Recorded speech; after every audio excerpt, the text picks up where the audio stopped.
Hey guys, Kyle the Death Knight of Anime here, bringing you my review for One Piece episode 887. So, first big thing about this episode is that we see Kaido and Big Mom with them contacting each other over transponders, Neil, and basically getting into one big argument about who's gonna kill Luffy, and just that entire scene alone is epic enough. That entire scene is epic enough on its own, but with the recently released teaser of the Wano arc and the reveal that it's coming to the anime in July, let's just say the hype levels are through the roof.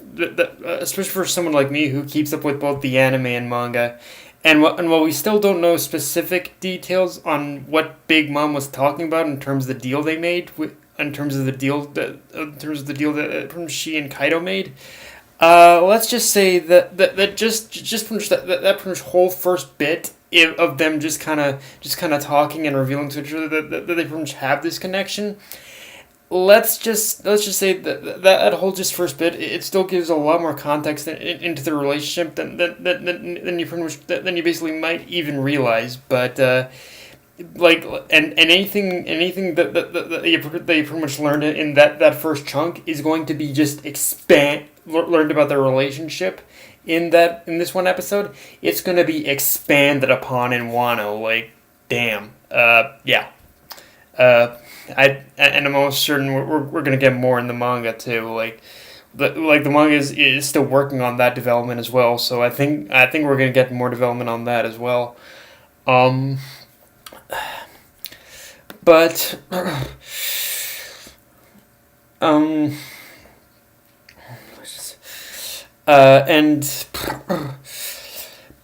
and either way, what can you really say about that first half in general? That other than that Luffy has shaken two hornets' nests, and now he's facing down the wrath of two Yonko. So two Yonko that he royally pissed off in one way or another. So yeah, bottom line here, with both Kaido and Big Mom having their eyes set on killing Luffy, any anime onlys out there just should expect Wano to be an epic shit show. Like, honestly, that's really the only way I can describe the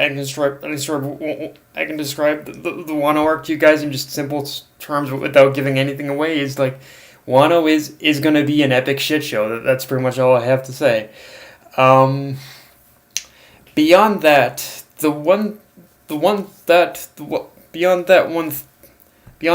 thing I was really thrown off by in this episode, believe it or not, is again just pretty much all the flashback filled that we got. I mean, again, it was something we've come to expect, but the last couple episodes didn't focus on it nearly as much as this episode. But having said that, I think the reason as to why that was the case in this episode is that it could have something to do with the entity that's from known as Rocks that Garp mentioned this episode, and the fact that just the name has this connection to Luffy and Roger of having defined a generation even before all these big name prominent pirates and rebel groups like the Revolutionary Army came along.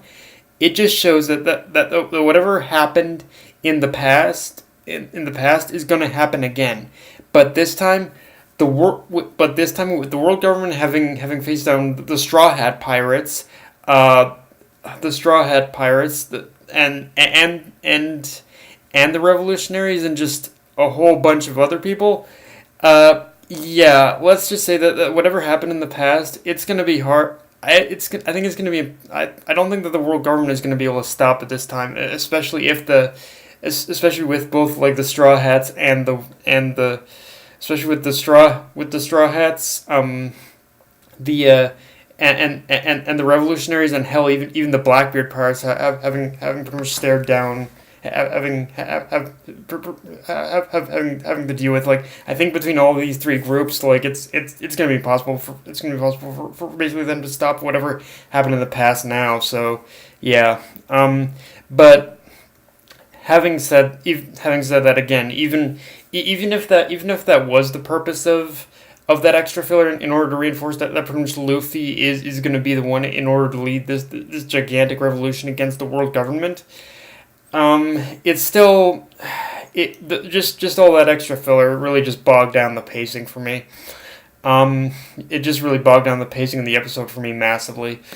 And speaking of the world government, yeah, the episode ends with Shanks having met with the Gorosei, or the Five Elder Stars, to talk about a pirate. Which, honestly, if memory serves me, it isn't even Luffy they're talking about. But in terms of the one that they are going to be talking about, I think are going to surprise a few people who it is, because it's someone who we knew existed, but was also someone who hasn't been in the overall picture either up to this point, because he kind of gets overshadowed by all the other crazy shit going on. But yeah, well, let's just say the next episode that this specific person is going to get a little more expansion upon, and he even gets a little bit of expansion upon in the in the Wano arc too. So yeah, we're definitely gonna get a little bit of a little bit of kind of reinforcement of how dangerous this person is.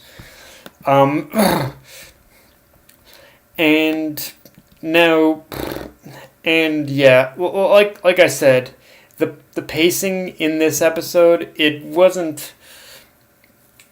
It was definitely, and like I said, the pacing was definitely the worst part of this episode. And while I don't want to get my hopes up too high for next week, just based off the preview alone, I'd say it still promises to be a lot better because yeah, just in that one preview alone, there's basically so much what the fuckery is going on in that preview alone. Like it truly is kind of one of those. It truly is kind of one of those. It truly is kind of one of those previews where it's like, holy crap, what the hell is going on? And I almost don't want to talk about it, otherwise I won't have anything to talk about next week. But you know what, I'll talk it just a little tiny bit, because we pretty much see Sabo. We see Sabo. He's basically successfully infiltrated into Marie Joie, and he's probably gonna do something, but then he notices someone. He's planning something.